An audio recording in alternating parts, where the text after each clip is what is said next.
Bonsoir à tous, bienvenue dans votre émission La Réunion Lila. J'espère que vous êtes en bonne santé, que tout se passe bien et j'espère que malgré les restrictions sanitaires et les gestes barrières et qu'on s'habitue avec le temps et qu'on trouve quand même de moments agréables à se reposer et à relancer la machine. On va parler de quelque chose qui va pas forcément vous mettre dans des situations, je dirais, plutôt légères, mais on va parler d'autonomie alimentaire, on va parler de monnaie libre, on va voir ça dans Cosmo Réunionnais.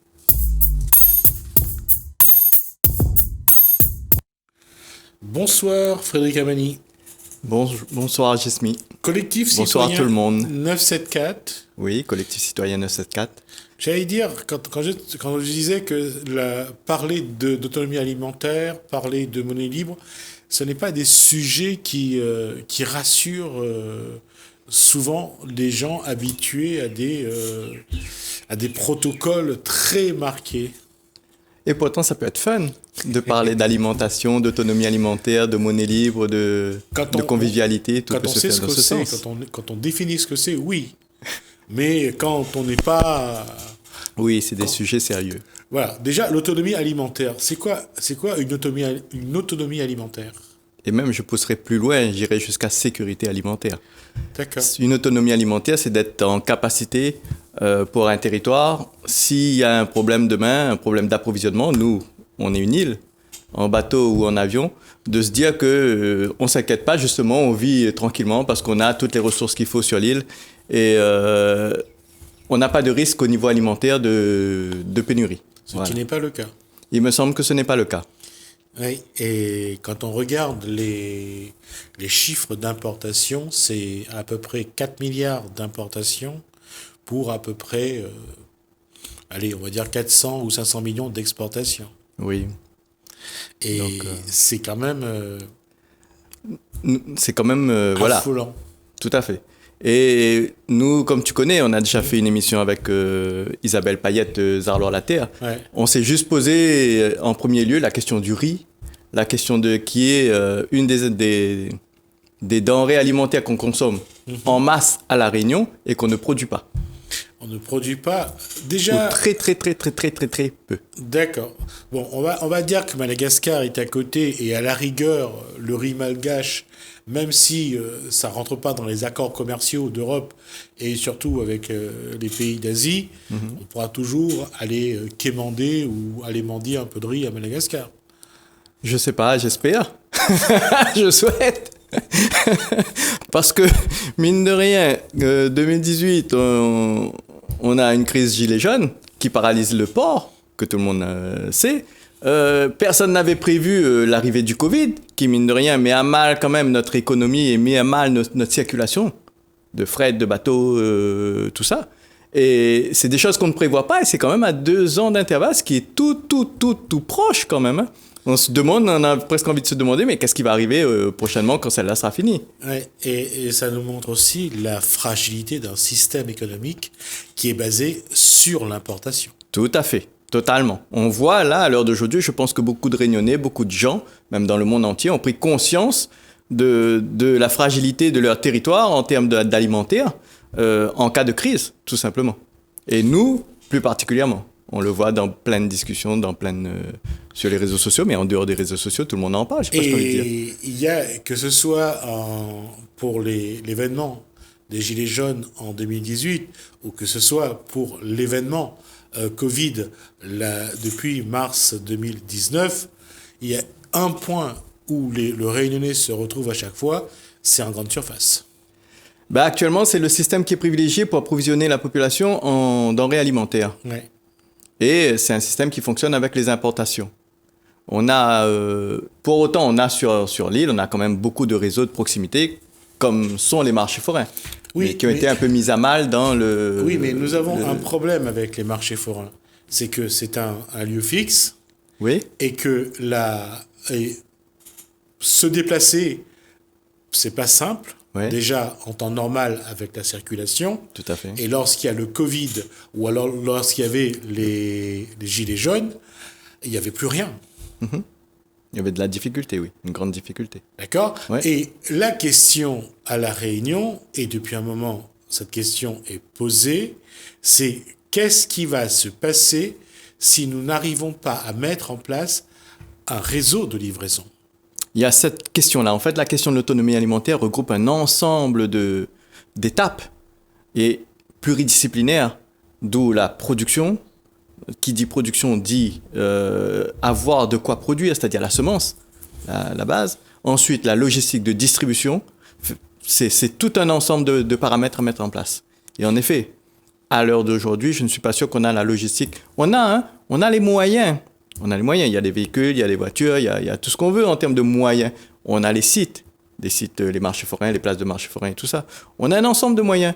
C'est plus l'agencement de tout ça pour faire en sorte qu'il y ait une fluidité si besoin. Mais la question, malheureusement, si on la pose, est-ce que nos décideurs ont envie d'installer un tel système à La Réunion? La réponse est tout de suite connue.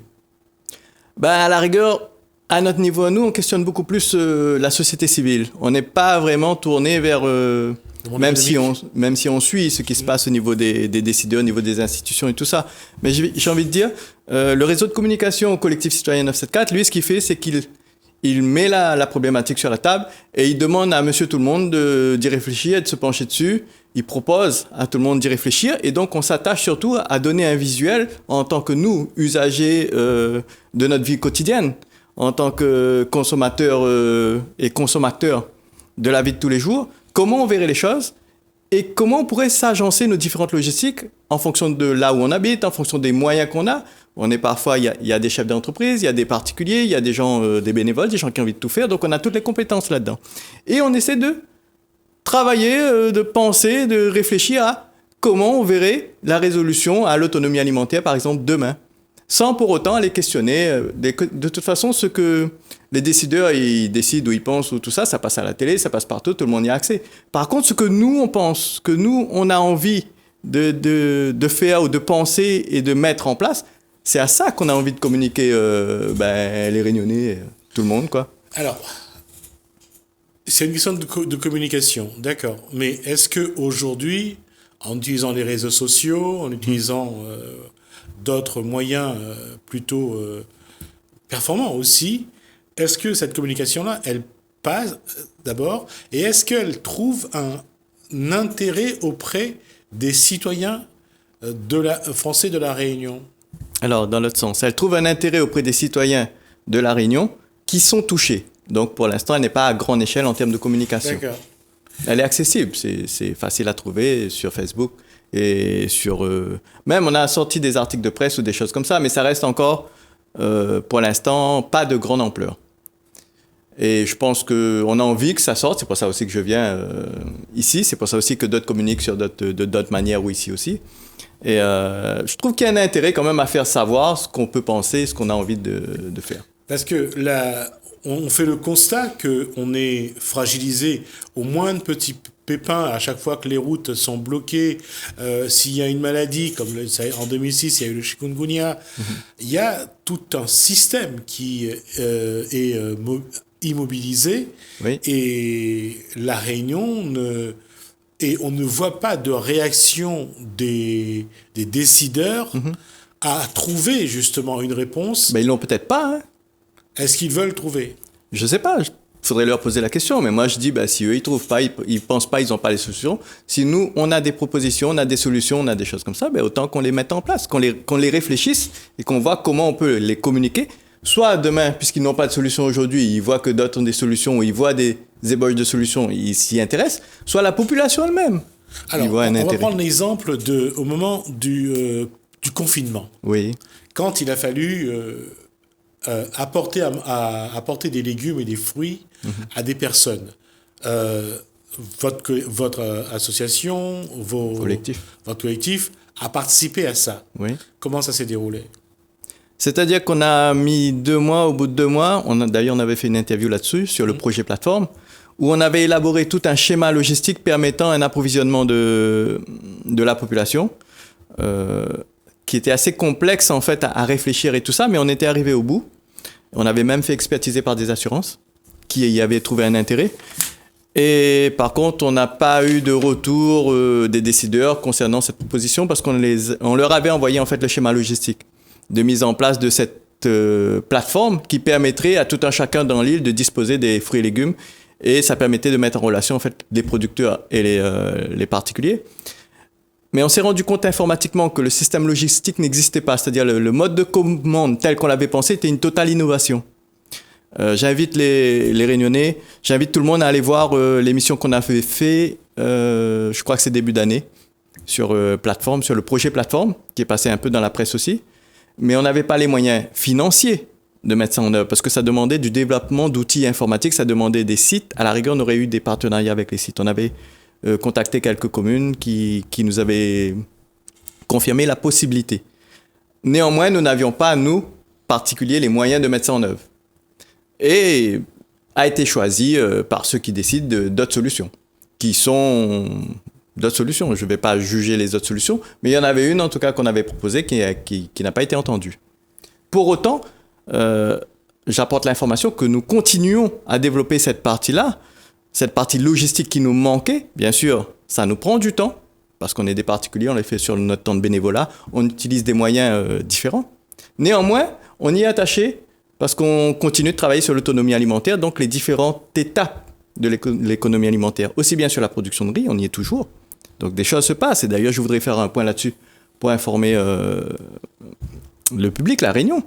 Et de l'autre côté, sur la logistique de distribution, qui, toujours là, continue tranquillement, fait son bonhomme de chemin. Les particuliers qui s'y étaient attachés continuent de travailler. On le fait avec des moyens, notamment la monnaie libre, dont on pourra parler, qui est un des moyens encore qui est mis en œuvre pour nous permettre à nous d'agir. Et on avance sur le déploiement de cet outil et son développement.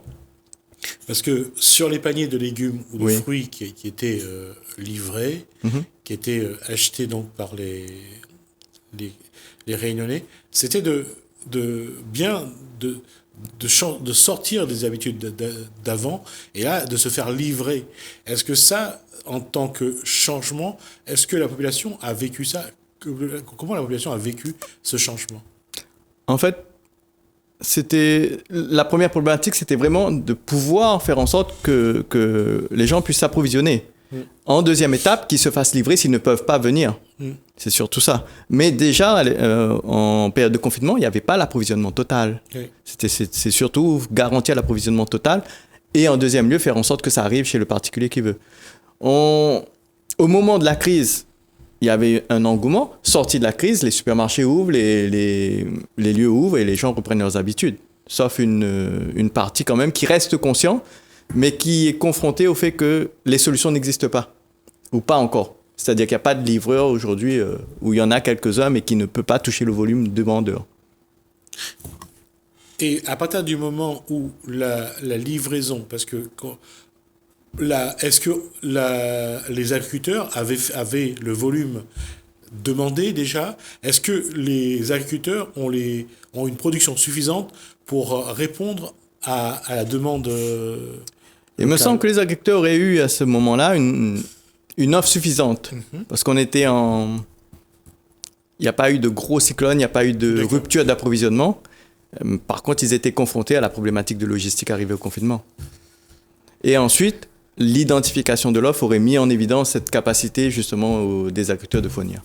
Alors, si tout est possible, c'est-à-dire que si la production répond à la demande, si l'approvisionnement peut se faire, que ce soit en livraison ou pas, la question de la monnaie libre se pose à ce moment-là ou pas?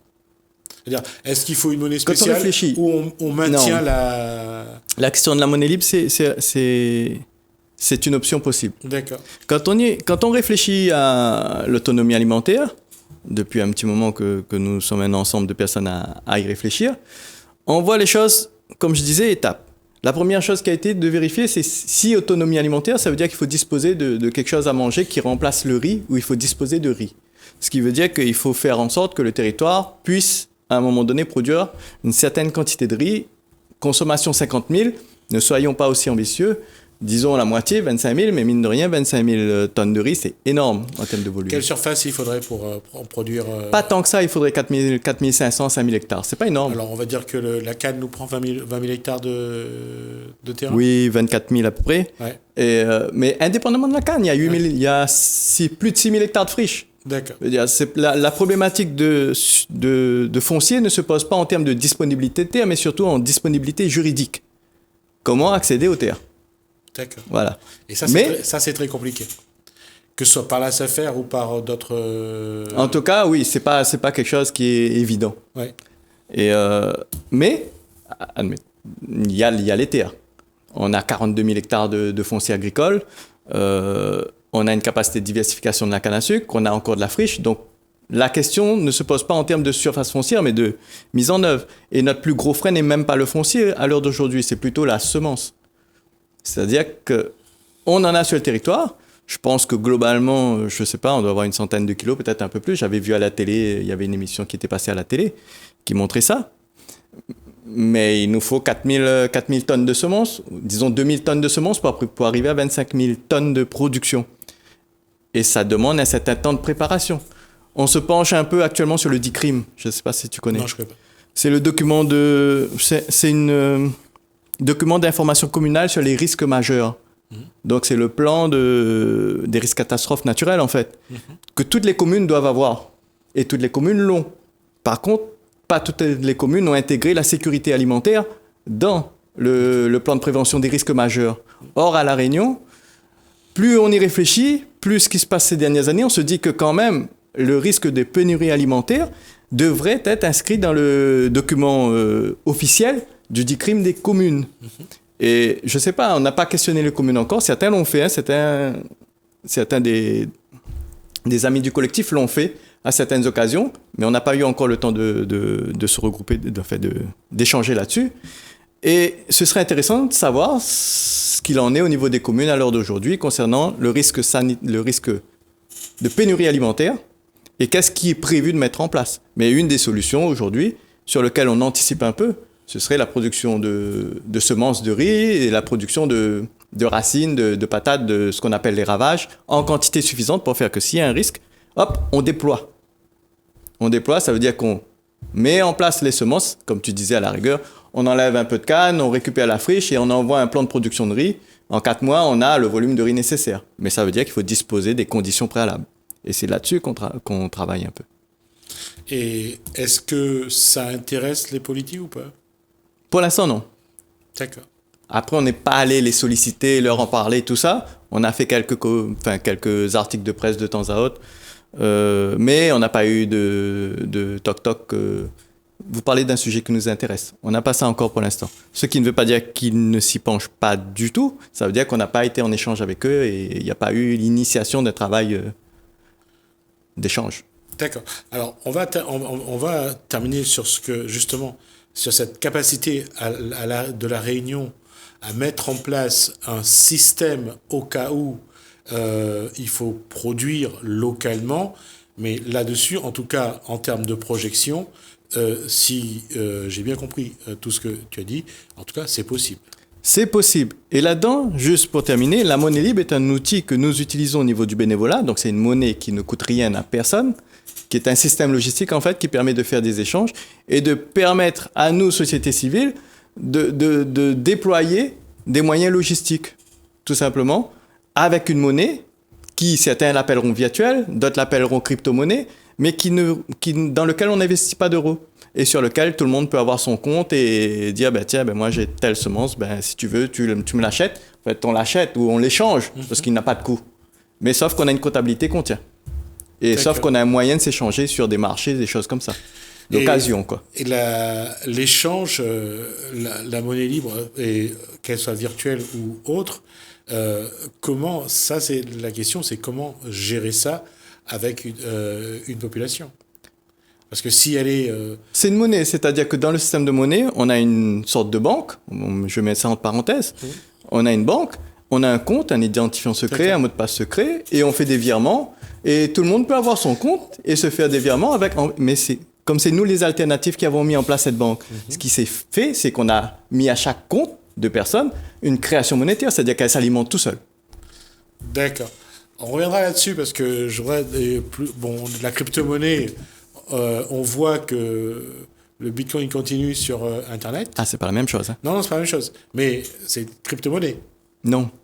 Crypto-monnaie au sens technique, mais pas crypto-monnaie au sens financier. D'accord. Voilà, parce qu'il y a deux... On utilise blockchain pour deux... ou crypto-monnaie pour deux choses. Parce qu'ils sont déjà en train de... Eux, ils sont arrimés à l'euro. Il faut mettre de l'euro dedans, alors que la June, non. La monnaie libre June G1, on ne met pas d'euros dedans. D'accord. Ça, c'est important, parce que justement, c'est ce qui nous permet de garantir du pouvoir d'achat. Merci Frédéric Avec Amani plaisir. pour toutes ces informations. J'espère que j'aurai l'occasion de revoir un petit peu, parce que j'aimerais bien qu'on développe un petit peu l'aspect monnaie et comment l'utiliser, parce que ça reste un petit peu difficile à comprendre. Ben, on prévoira une rencontre avec un des amis. On va nous regarder deux reportages, Mao et puis Alexandre Bozan, et on se retrouve juste après.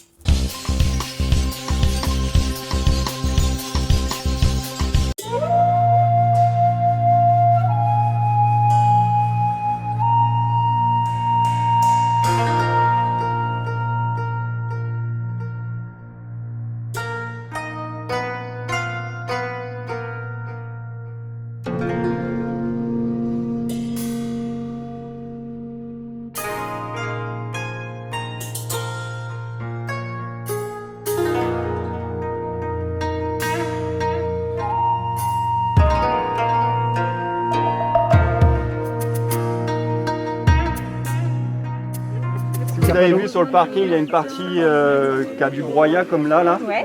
Ça évite déjà qu'il y ait de l'érosion du sol quand il y a de la pluie, ça évite de la poussière aussi. Et vous allez voir, ça nous a fait un grand bien. Donc quand vous retournerez sur le parking de la voiture, vous verrez le travail qu'on a abouti sur ce qu'on va faire dans la visite du jardin par rapport à sur quoi on est parti. On est parti sur un sol pauvre, où toute la partie la plus riche a été balayée. L'escargot, s'il mange ça, il mange peut-être pas d'autre chose. En fait, Ça entretient les escargots. Voilà, ça entretient la population, mais au bout d'un moment, toutes les populations dans un environnement s'équilibrent. Donc dès qu'on produit plus que tout système forestier produit énormément. Donc toutes les populations, même animales ravageurs, finissent de s'équilibrer. Et il y a des tanks qui, je crois, j'espère, en tout cas, on attrape quelques-unes, des limaces et escargots. Ils sont présents, donc le temps que je nourrisse bien les escargots et que les tanks fassent leur prédation, j'aurai ensuite la possibilité, quand il y aura assez de salade qui arrive à pousser, parce qu'on verra la problématique dans le potager, je ne les ferai pas toutes manger par les escargots.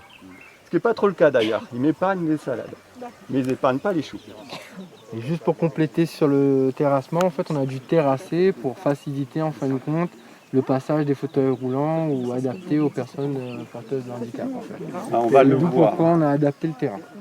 On y va? Donc toute cette partie-là, on a commencé à arroser les bananiers pour installer notre première production depuis un an qu'on arrose un peu mieux. On a un régime derrière vous. Oui. Et pareil, le fait de mettre du broyat, on a des conditions d'arrosage qui perdurent pour que le plant se sente suffisamment nourri en eau. Et du coup, se lance pour quelques-uns dans leur floraison, leur fructification. Voilà.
Quelle est cette récompense que reçoit Maodeo?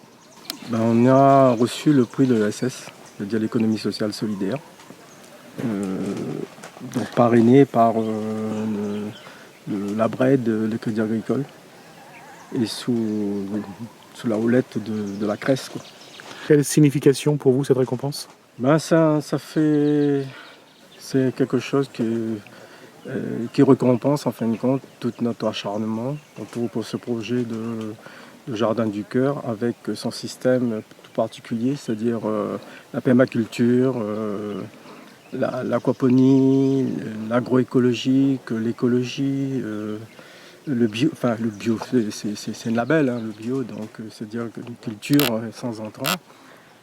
Et surtout le public qu'on va amener, qu'on va accueillir sur ce projet-là, puisque c'est l'initiation avant tout, et puis c'est la population qui à mon sens, qui est éloignée de l'emploi, et en même temps les personnes à mobilité réduite qui ne trouvent pas d'emploi ni de formation. Donc double handicap, plus le handicap de transport. Ça fait combien de temps que vous avez commencé et comment ça a évolué? Depuis 92. En fin de compte, depuis 92, on a vu que, en fin de compte, moi j'étais un peu d'Aigle Blanc, un peu Maoteo, puisqu'on a commencé Maoteo en 92. Donc ça a commencé par le problème, c'est un problème social qui se posait à nos sportifs au départ. Parce que les sportifs au départ, ils avaient un haut niveau et on ne savait pas quoi faire, comment leur proposer un emploi, comment trouver un emploi, et c'était pas facile à l'époque. Parce que dans les années 90, dans les années 80, ça allait encore au niveau de l'emploi. Mais à partir de 90, l'emploi s'est commencé à devenir rare. Et surtout quand quelqu'un il est sportif de haut niveau, donc c'est très compliqué de trouver un emploi. Donc on a pensé par nous-mêmes de trouver quelque chose comme le jardin, parce qu'on dit de l'agriculture, il y a plein de terrains, il y a plein de trucs, et donc pourquoi pas passer par l'agriculture. Et dans l'agriculture, on a encore plusieurs disciplines, donc c'était plus facile pour nous d'aller sur ce terrain-là. Aujourd'hui, cette récompense vraiment plus de 30 années d'efforts. Oui, ça, c'est sûr, parce que c'est avant tout un travail d'équipe, comme je disais, que moi j'ai toujours fait confiance aux jeunes. Donc à l'époque, j'ai pris Juanito Ligdamis sur mes ailes. Et je dis, bon, allez, on va ensemble. Et lui était motivé parce qu'il voulait réussir quelque chose, il voulait montrer qu'il était capable. C'est un ingénieur sorti de l'école, donc, mais qui ne savait pas quoi faire. Fils, je dirais, d'agriculteur, puisque son grand-père, sa grand-mère était agricultrice. Donc voilà, donc il fallait trouver quelque chose. Et là, il était très motivé. Moi, je l'ai accompagné sur le plan plus relationnel, hein, parce que lui, il avait quand même des idées, il avait quand même un petit peu d'expérience en matière. Et c'est comme ça que ça a commencé. Donc c'est vraiment avec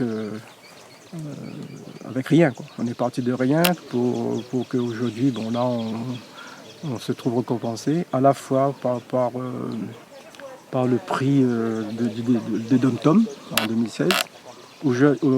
Après, on a eu le coup de cœur du jury de l'université en 2018.